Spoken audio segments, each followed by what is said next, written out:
नमः शिवाय। आप सबको जय मां कंजक चैनल की तरफ से विश्वेश्वर व्रत की हार्दिक शुभकामनाएं।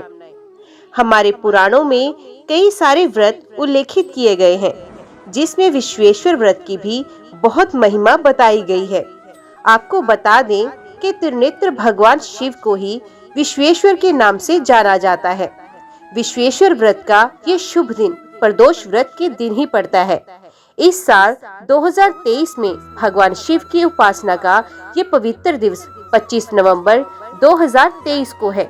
भगवान भोलेनाथ को विश्वनाथ नाम से भी जाना जाता है। यही कारण है कि काशी में स्थित ज्योतिर्लिंग को काशी विश्वनाथ मंदिर के नाम से जाना जाता है। ये उपवास कार्तिक पूर्णिमा से पहले भीषक पंचम के तीसरे दिन में किया जाता है। विश्वेश्वर व्रत की महिमा भी काफी निराली है। ये व्रत भगवान शिव को समर्पित है, इसलिए कहा जाता है कि इस व्रत का पालन कर भगवान शिव से जो भी वरदान मांगा जाता है वे आपको मिलता है। भगवान शिव के इस स्वरूप को समर्पित एक मंदिर कर्नाटक में है, जिसे विश्वेश्वर मंदिर के नाम से जाना जाता है। इसके अलावा येलुरु श्री विश्वेश्वर मंदिर भी प्रसिद्ध है, जिसे महाथोबारा येलुरु श्री विश्वेश्वर मंदिर के नाम से जाना जाता है। भगवान शिव को समर्पित ये व्रत करने से आपके जीवन में सुख, समृद्धि और आनंद की प्राप्ति होती है। विश्वेश्वर व्रत अपनी समस्त मनोकामनाएं को पूर्ति के लिए आप रुद्राभिषेक जरूर करवाएं। विश्वेश्वर व्रत को लेकर एक कथा काफी प्रचलित है।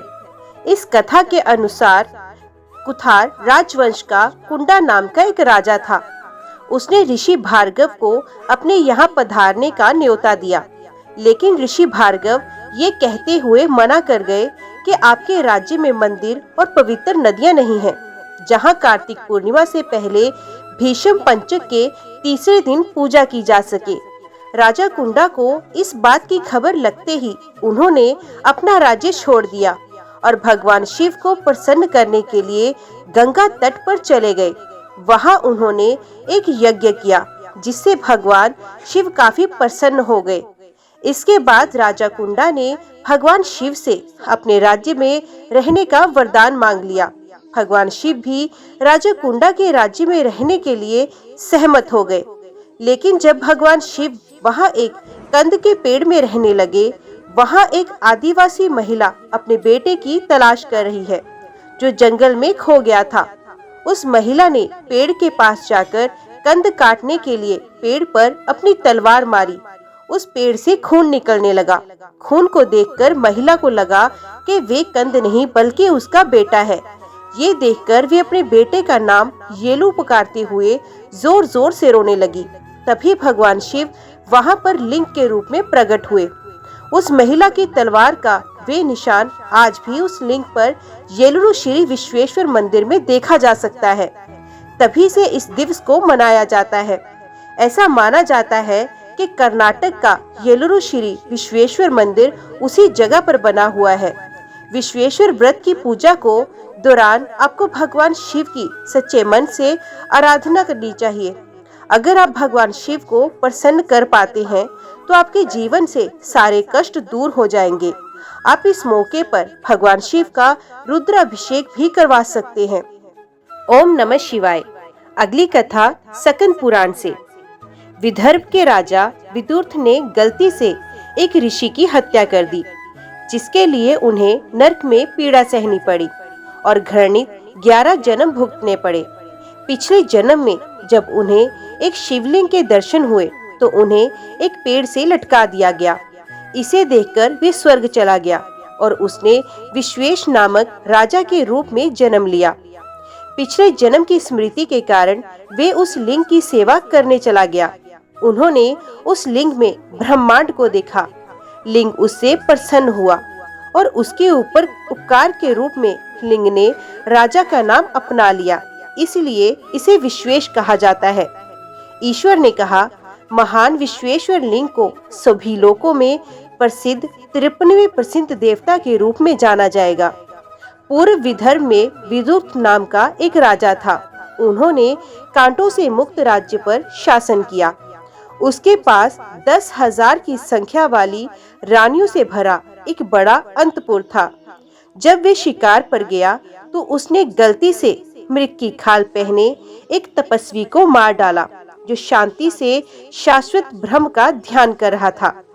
भाग्य से भ्रमित होकर उसने गलत तरीके से महान वन में ब्राह्मण को हिरण समझ लिया और इसलिए उसने उसे मार डाला। उस काम के फल स्वरूप वे रौरव योनि में गिरकर मर गया। वहां उन्होंने उपेक्षित समय तक भयानक यातनाएं सहन की। वहां से वे एक बहुत ही जहरीले सांप के रूप में नश्वर दुनिया में पुनर्जन्म की हुआ।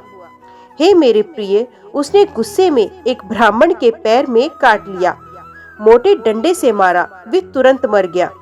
नरक से बाहर आकर वे दूसरे जन्म में सिंह बना। इस भयानक शेर ने एक राजा को मार दिया और इसलिए राजा के सेवकों ने उसे मार गिराया। फिर तीसरे जन्म में वे बाघ बना। वे अपने पंजों के नुकीले पंजों से सूअरों को मार डालता था। किसी वन में उसके द्वारा एक वैश्य की हत्या कर दी गई। शिकारियों ने उसे तीर से मारा और इस प्रकार उसकी मृत्यु हो गई। चौथे जन्म में वे एक हाथी के रूप में पैदा हुआ और एक शेर द्वारा मारा गया। अपने पांचवें जन्म में वे महान महासागर के खारे पानी में एक मगरमच्छ के रूप में पैदा हुआ। अत्यंत पापी होकर उसने एक स्त्री की हत्या कर दी जो स्नान करना चाहती थी। चारों ओर कांटों वाले मछुआरों ने उसे चुनौती दी और उसे मार गिराया। फिर छठे जन्म में वे मांस खाने वाला पिशाच हुआ।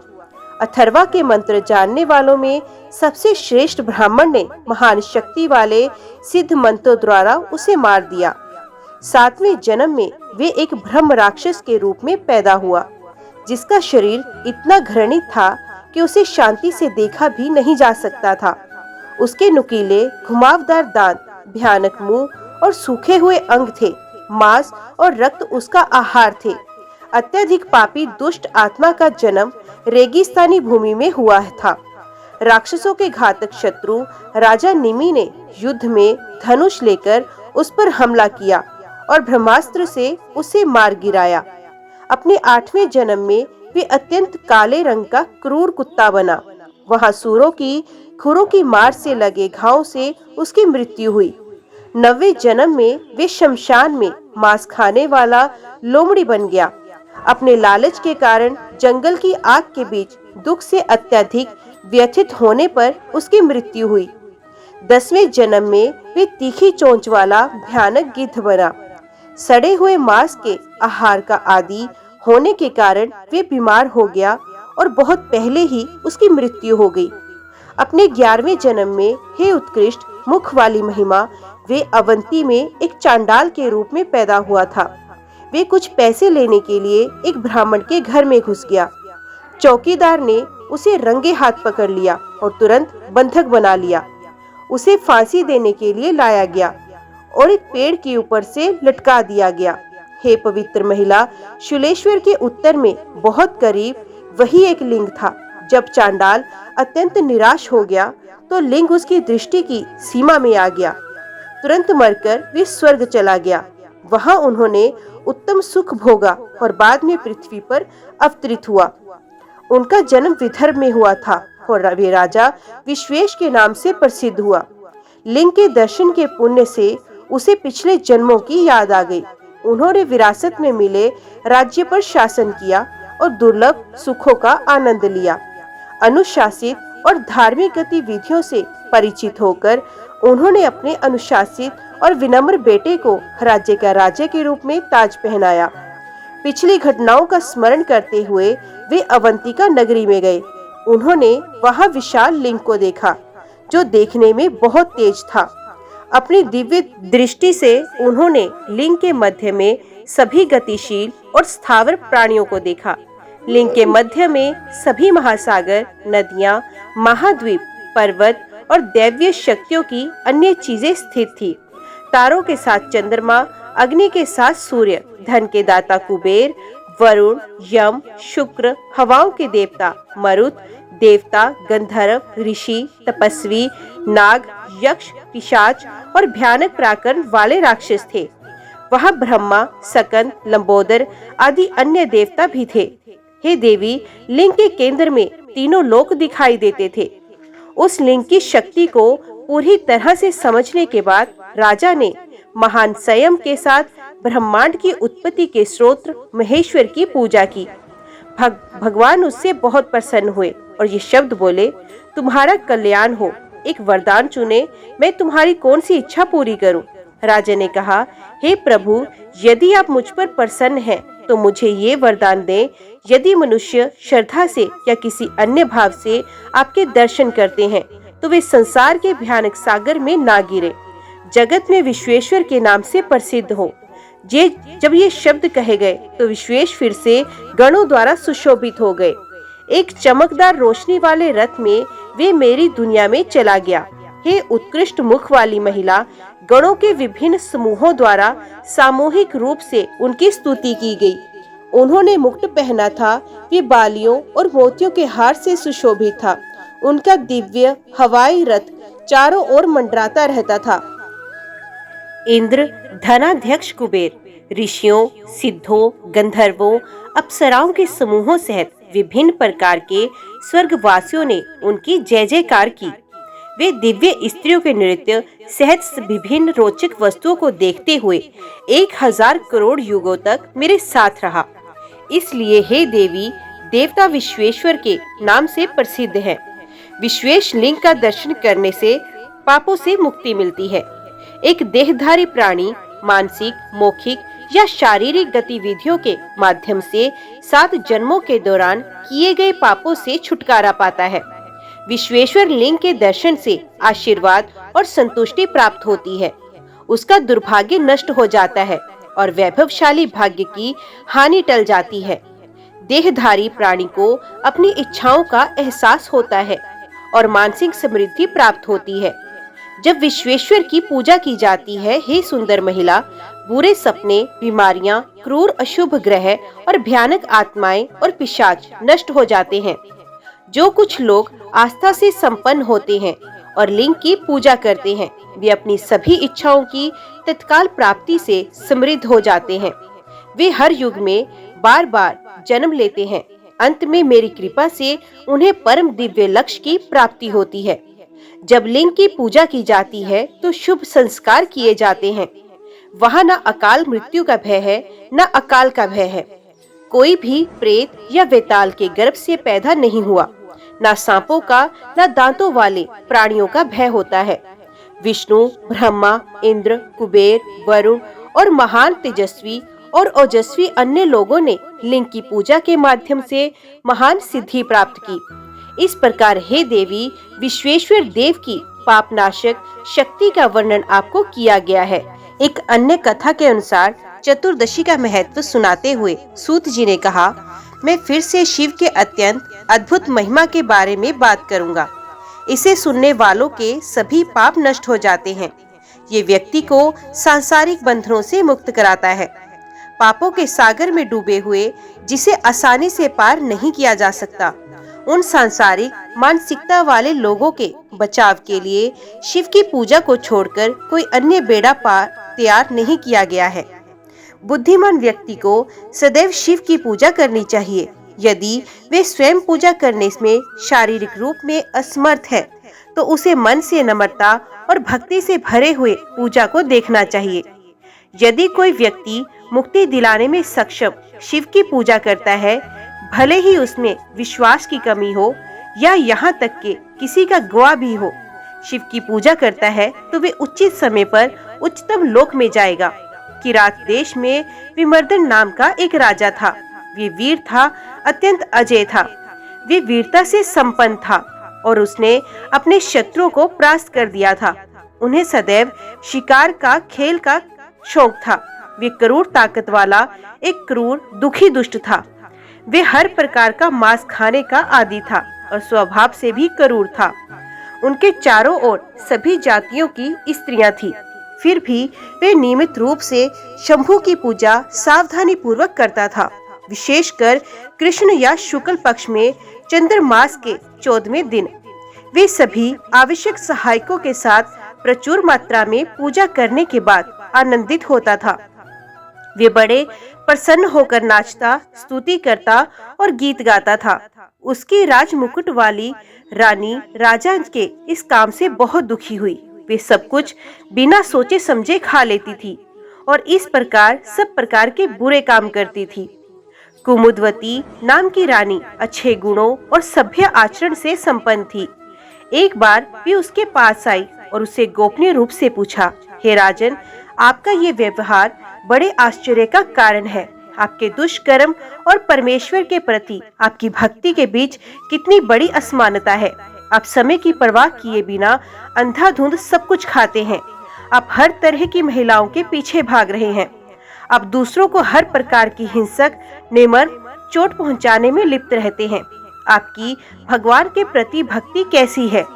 इस प्रकार पूछने पर काल के तीनों मंडल, अतीत, वर्तमान और भविष्य के घटनाओं को जानने में समर्थ राजा ने कुछ देर तक हर पहलू पर गहराई से विचार किया और फिर रुचि और जिज्ञासा के साथ हंसते हुए इस प्रकार कहा, हे सुंदर रूप वाली स्त्री, मैं पिछले जन्म में एक कुत्ता था। मैं पंपा नगर के चारों ओर घूमता रहता था। इस प्रकार उस उत्तम नगर में समय बीतता गया। एक बार मैं शिव के एक सुंदर मंदिर में गया। महान चतुर्दशी के दिन पूजा हो रही थी और मैं उसे दूर से बाहरी द्वार से देख रहा था। क्रोधित मनुष्यों ने लाठी लेकर मुझे प्राण बचाने के लिए वहां से भगा दिया। मैं शिव के मनमोहक मंदिर की दक्षिणावर्त दिशा में परिक्रमा करके एक बार फिर द्वार पर वापस आ गया, जहां मुझे एक बार फिर रोका गया। मैंने पुण्य उसी शिव मंदिर की परिक्रमा की। नैवेद्य में चढ़ाए गए चावल के गोले आदि से मोहित होकर मैं एक बार फिर प्रवेश द्वार पर पहुंच गया। इस प्रकार चारों ओर चक्कर लगाता हुआ जब जब मैं फाटक पर विश्राम करता, तब तब वे मुझे चोखे तीरों से मारते थे। शरीर में घायल होकर मैंने शिव मंदिर के द्वार पर अपना जीवन खो दिया। शिव की निकटता की शक्ति के कारण मैं अब एक शाही महल में पैदा हुआ। चतुर्दशी के दिन आराधना देखने के बाद मैं जलते हुए दीपकों की पंक्तियां देख सका। उस पुण्य के फल स्वरूप, हे सुंदरी, मैं काल के 3 मंडल, भूत, वर्तमान और भविष्य की घटनाओं का ज्ञाता बन गया। पूर्व जन्म के अनुभवों के प्रभाव के कारण मैं सभी प्रकार के खाद्य पदार्थों का भक्षक बन गया हूँ। पिछले अनुभव से बनी प्राकृतिक प्रवृत्ति विद्वान पुरुषों के मामले में भी अप्रयोज्य है। इसलिए मैं चतुर्दशी के दिन ब्रह्मांड के गुरु भगवान की पूजा करता हूँ। हे गौरी महिला, तुम्हें भी निष्ठापूर्वक पिनाकधारी भगवान की पूजा करनी चाहिए। रानी ने कहा, हे प्रख्यात राजा, पर्वत की पुत्री की कृपा से आप भूत, वर्तमान और भविष्य के ज्ञाता बन गए। तुम्हें उचित है कि तुम मेरे पूर्व जन्म की घटनाओं का हूबहू वर्णन करो। राजा ने कहा, आप पिछले जन्म में कबूतर थी। एक बार आकाश में उड़ते समय संयोग से आपको मांस का एक टुकड़ा मिला। एक बलशाली गिद्ध ने जो मांस ना पका सका, तेरे हाथ में मांस का लोथड़ा देखा, इसलिए वे भयानक पक्षी तुम्हारी ओर झपटा। हे सुंदर स्त्री, तुम उसे देखकर डर के मारे भागी और वे मांस का टुकड़ा तुझसे छीन लेने की इच्छा से उसके पीछे हो लिया। सौभाग्य से आप श्री गिरी पहुंचे और पूरे तरह से थककर शिव मंदिर की परिक्रमा करने लगे और ध्वज स्तंभ के शीर्ष पर विराजमान हो गए। और दूसरे तेज चोंच वाले पक्षी ने फुर्ती से तुम्हारा पीछा किया और तुम्हें मारकर गिरा दिया और मांस का टुकड़ा छीनकर चला गया। त्रिशूल धारण करने वाले देवों के देव भगवान की परिक्रमा करने और उनके सामने मृत होकर गिरने के कारण आपका जन्म एक राजकुमारी के रूप में हुआ था। रानी ने कहा, पिछले जन्म का विवरण तो मैंने पूरा सुन लिया। ये वाकई अद्भुत है। मेरी भक्ति जाग उठी है। हे तीनों काल की घटनाओं से परिचित परम बुद्धिमान राजा, मैं एक और बात सुनना चाहती हूँ। इस शरीर को छोड़कर हम कहाँ जाएंगे? राजा ने कहा, अगले जन्म में मैं सिंधु देश के राजा के रूप में जन्म लूंगा। संजय राजा की राजकुमारी के रूप में जन्म लेकर तुम मुझसे विवाह करोगे। तीसरे जन्म में मैं सौराष्ट्र में राजा बनूंगा। कलिंग राजा की राजकुमारी के रूप में तुम मेरी पत्नी बनोगी। चौथे जन्म में मैं गांधार का राजा बनूंगा, तब तुम मगध की राजकुमारी के रूप में मेरी पत्नी बनोगी।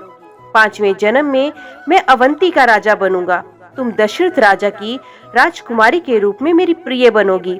छठे जन्म में मैं आनर्त में राजा बनूंगा। तुम याति कुल में जन्मी राजकुमारी बनोगी और पुण्य मेरे पास आओगी। सातवें जन्म में मैं पांडे का राजकुमार बनूंगा। जहाँ तक सुंदरता, उदारता और अन्य अच्छे गुणों की बात है, तो मेरे बराबर का कोई दूसरा नहीं होगा। मैं समस्त धर्म ग्रंथों के सिद्धांतों से परिचित होऊंगा तथा पराक्रमी एवं शूरवीर होऊंगा। मैं सभी अच्छे गुणों से संपन्न होऊंगा और सभी लोगों के लिए आकर्षक बनूंगा। मैं पद्म वर्ण के नाम से प्रसिद्ध होऊंगा। सूर्य के समान कांति वाला, कमल का मित्र, तुम विदर्भ की राजकुमारी के रूप में जन्म लोगी, जिसकी सुंदरता संपूर्ण पृथ्वी पर अद्वितीय है। तुम्हारा नाम वसुमती होगा और तुम सर्वांग सुंदर और अंगों से सुंदर होगी। सभी राजकुमारों की आंखों और मन को प्रसन्न करते हुए आप सभी को त्याग देंगे और दमयंती की तरह नल को चुनकर मुझे अपने प्रेमी के रूप में आकर्षित करेंगे। मैं सभी राजाओं को परास्त करके तुम्हें अपनी उत्कृष्ट रंग वाली पत्नी के रूप में प्राप्त करूंगा। अपने देश में दृढ़ता से स्थापित होकर मैं कई वर्षों तक सभी सुखों का आनंद उठाऊंगा।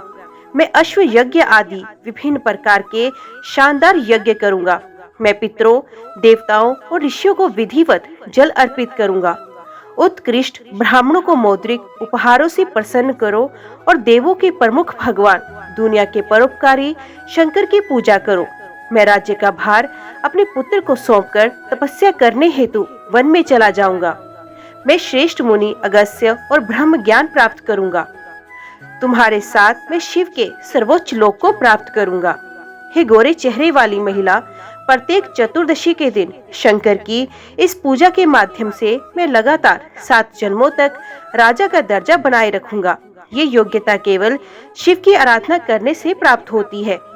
कहाँ दुष्ट आत्मा कुत्ता और कहाँ ऐसा भला लक्ष्य। सूत जी ने कहा, अपने पति के इस प्रकार कहने पर वे तेजस्वी गुणों वाली रानी आश्चर्यचकित हो गई। उसने खुशी खुशी उसकी पूजा की।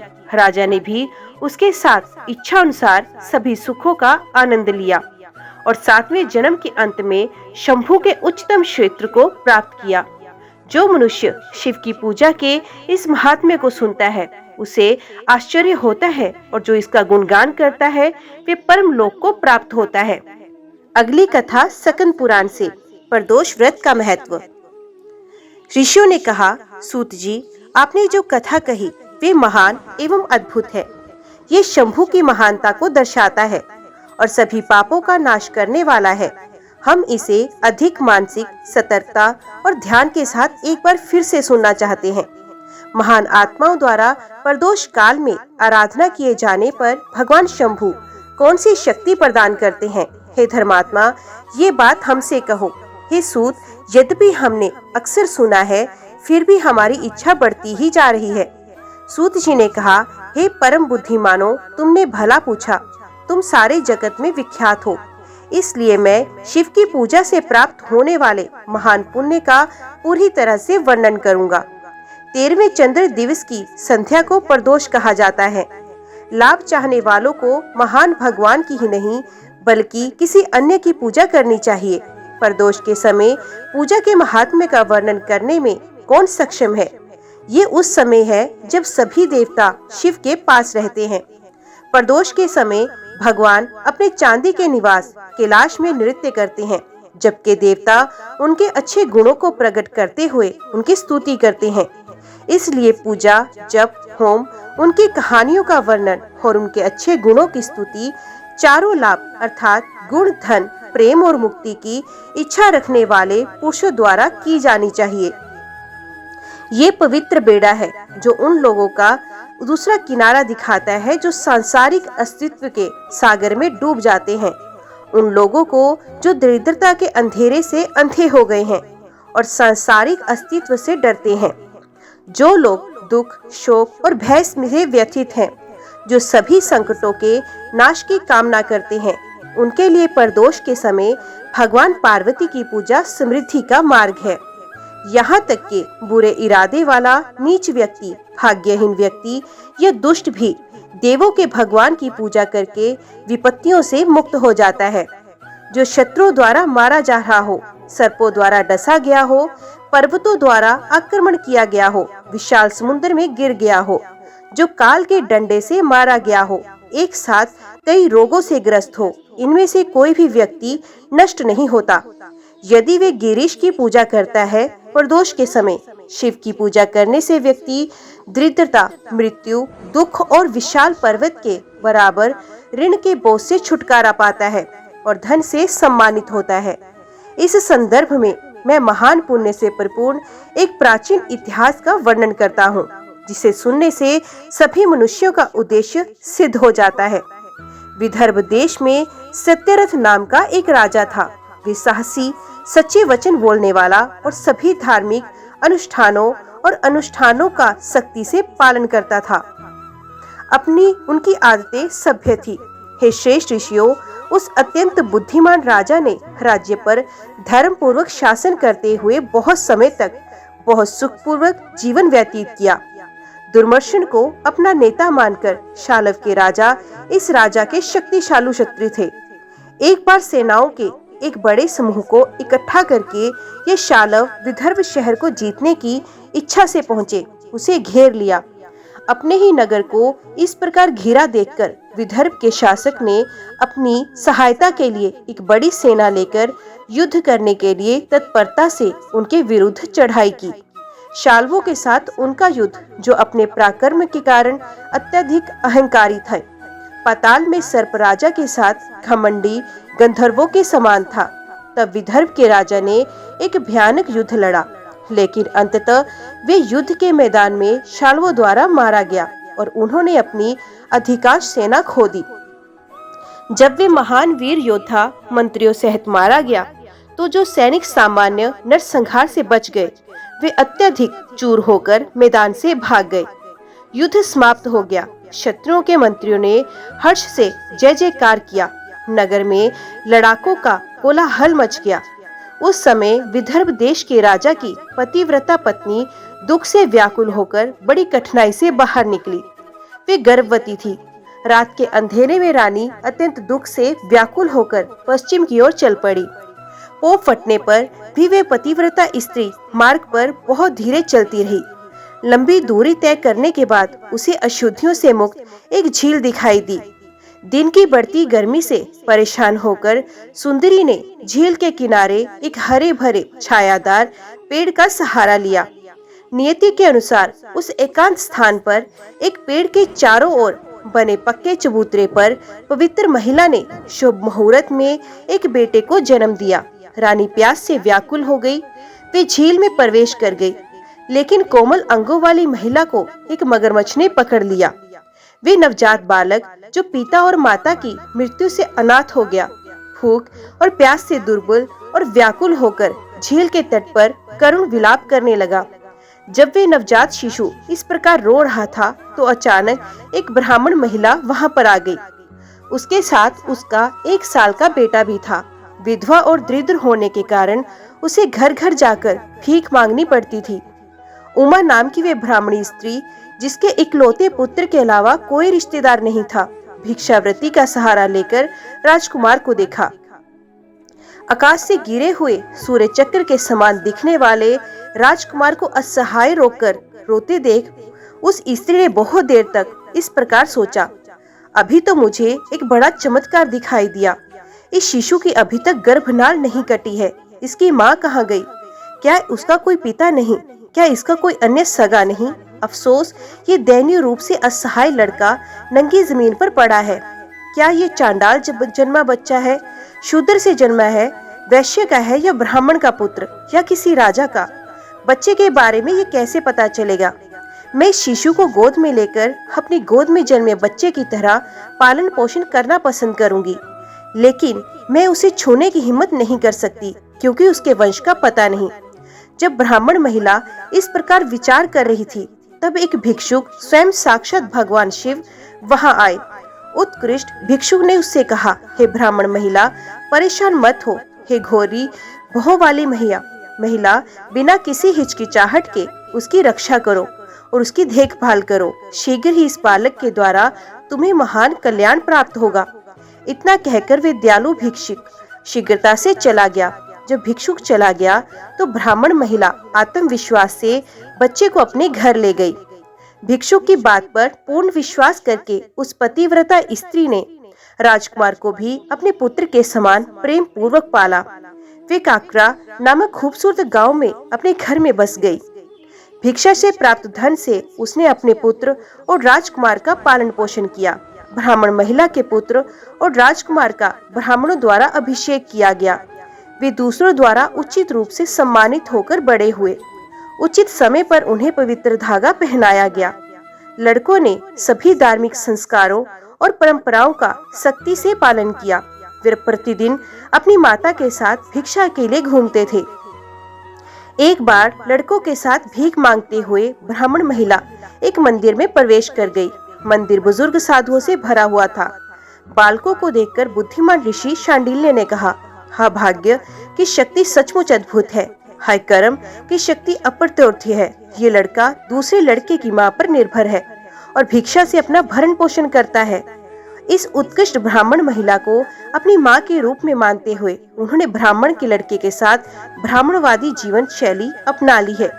ऋषि शांडिल्य के इन शब्दों को सुनकर वे ब्राह्मण महिला उन्हें झुक गई और बिना किसी आश्चर्य के कहा, हे ब्राह्मण, इस लड़के को मैं एक भिक्षुक के कहने पर ले आई थी। हालांकि मैं आज तक इसके इतिहास का पता लगाने में असमर्थ हूँ, लेकिन मैं उसे अपने बेटे की तरह पाल रही हूँ। उनका जन्म किस परिवार में हुआ, उसकी माँ कौन है, उसके पिता कौन है, मैं ज्ञान चक्षु से युक्त आपसे कुछ जानना चाहती हूँ। ब्राह्मण महिला द्वारा इस प्रकार पूछे जाने पर अलौकिक ज्ञान से संपन्न ऋषि ने उसे अपने जन्म और प्रारंभिक जीवन का विवरण सुनाया। उन्होंने विस्तार से बताया कि ये विदर्भ के राजा के पुत्र थे। उनके पिता युद्ध में मारे गए, माता को मगरमच्छ ले गया था। उस महिला ने आश्चर्य और जिज्ञासा जगाते हुए फिर से ऋषि से पूछा, राजा युद्ध में कैसे मर गया जिसे सभी सांसारिक दुखों का त्याग हो गया? हे महर्षि, इस बालक को दरिद्रता का सामना कैसे करना पड़ा? वे अपनी गरीबी को कैसे दूर करेगा और अपना राज्य पुण्य कैसे प्राप्त करेगा? आपका कर्तव्य है कि आप मुझे इस लड़के और मेरे बेटे की गरीबी दूर करने का उपाय बताएं, जो अब भीख मांगकर प्राप्त भिक्षा के माध्यम से अपना भरण पोषण करते हैं।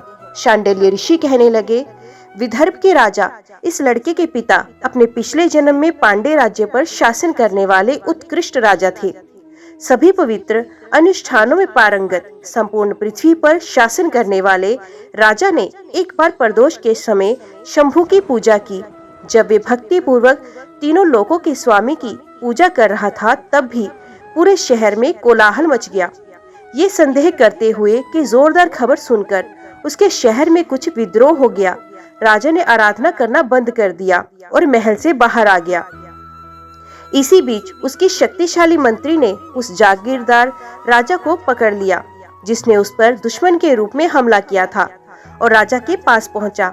अपने शत्रु अहंकारी जागीरदार राजा को मंत्री द्वारा अपने निकट लाते देख राजा क्रोधित हो गया और उसने उसका सर काटने को कहा। इसके अलावा राजा ने बीच में ही शिव की पूजा बंद कर दी और अपने नियमित अनुष्ठानों को औपचारिक रूप से समाप्त किए बिना रात में भोजन किया। उनके बेटे ने भी अपने अहंकार के चरम पर ये भ्रम में रहकर कि वे वही गलती कर बैठा। प्रदोष के समय शिव की पूजा किए बिना ही उन्होंने भोजन कर लिया और सो गए। अगले जन्म में वे राजा विदर्भ देश का अधिपति बना। शिव की आराधना में इस विघ्न के कारण वे अपने शत्रुओं द्वारा मारा गया, जबकि वे सांसारिक आनंद ले रहा था। पिछले जन्म में उनका पुत्र इस जन्म में भी पुण्य उनका पुत्र बन गया। शिव की पूजा में विधि के नियमों का उल्लंघन करने के कारण उन्हें गरीबी का सामना करना पड़ा। उसकी मां ने पिछले जन्म में धोखे से अपनी सहपत्नी की हत्या की। उस महान पाप के कारण वे वर्तमान जन्म में एक मगरमच्छ द्वारा पकड़ ली गई।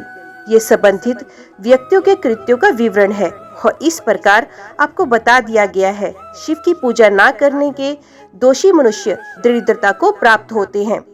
मैं सच बोल रहा हूँ, मैं वही बोल रहा हूँ जो परलोक में कल्याण के लिए अनुकूल है।